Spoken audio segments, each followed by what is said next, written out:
the story of La Nueva Familia Michoacana, where LNFM begins in the rugged hills of Michoacan, Mexico.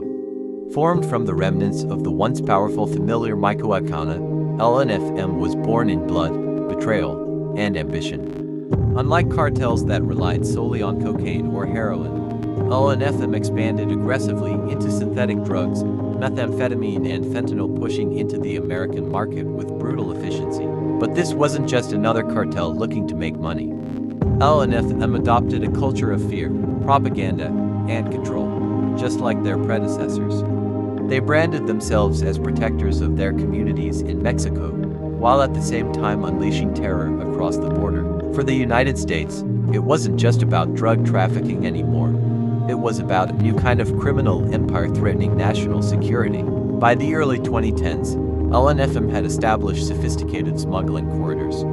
Trucks carrying avocados from Michoacan concealed packages of meth bound for Texas. Migrant routes were exploited, turning desperate people into unwilling mules. Hidden compartments and SUVs rolled across the Rio Grande, packed with narcotics destined for Houston, Dallas, and Chicago. The cartel didn't just traffic drugs, they trafficked power. They recruited enforcers, bribed police officers, and even infiltrated American gangs to secure distribution networks. Every city where LNFM operated felt the ripple effects: rising addiction rates, violent turf wars, and neighborhoods destabilized by the poison of meth and fentanyl. Smuggling wasn't smooth, it came with violence.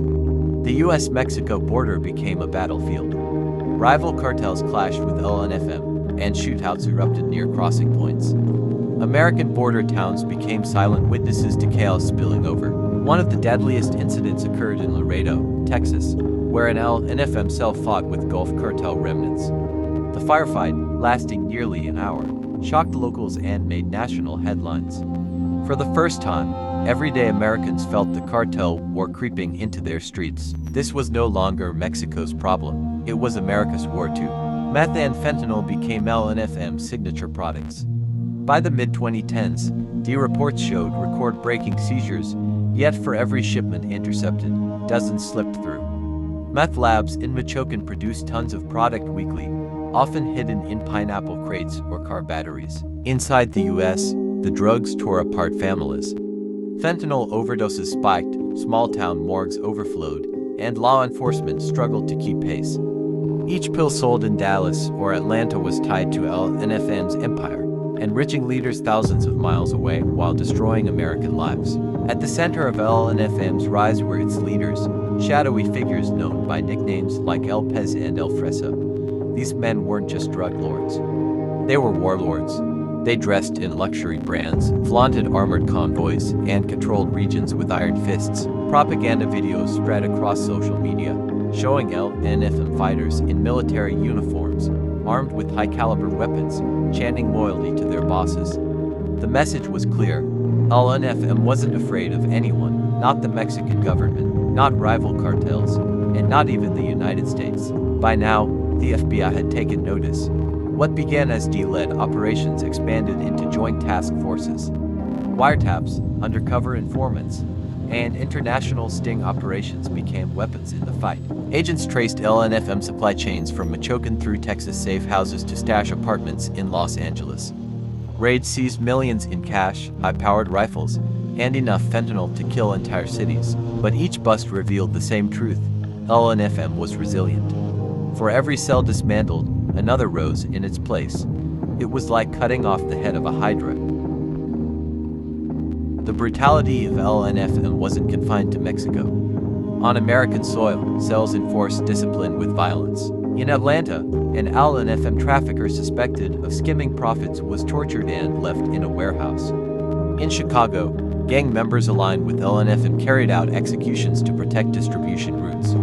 Witnesses were silenced, sometimes with entire families targeted. The cartel left scars not just in statistics, but in the memories of communities, parents burying children lost to overdoses, businesses ruined by cartel-linked extortion, and entire neighborhoods caught in fear.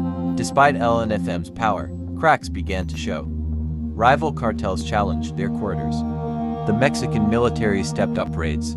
U.S. authorities indicted high-ranking leaders, issuing international warrants. One dramatic takedown in Houston exposed an LNFM network worth hundreds of millions. Informants flipped, spilling secrets about smuggling routes, money laundering, and cartel bosses hiding in luxury estates. Yet even as the US celebrated victories, the question loomed: was LNFM truly weakened, or just adapting to survive? The damage LNFM left on the United States was deep and lasting. Thousands of overdose deaths, billions in economic losses, and entire generations scarred by addiction. Communities once thriving were hollowed out. Schools saw children growing up without parents. Hospitals faced waves of overdose cases. Law enforcement admitted the war was far from over. LNFM, even when diminished, had succeeded in creating a legacy of scars that stretched across America. The story of La Nueva Familia Michoacana is not just history, it's ongoing. New cells rise, alliances shift, and drugs continue to pour into the US. The FBI and Homeland Security remain locked in the struggle. They know, in fact, cartels never die. They evolve. For America, the war against LNFM is a warning that the shadow of cartel violence is not limited by borders. It seeps into communities, families, and futures, and the scars of LNFM's reign remind us all. This is not just Mexico's fight, it is America's war too.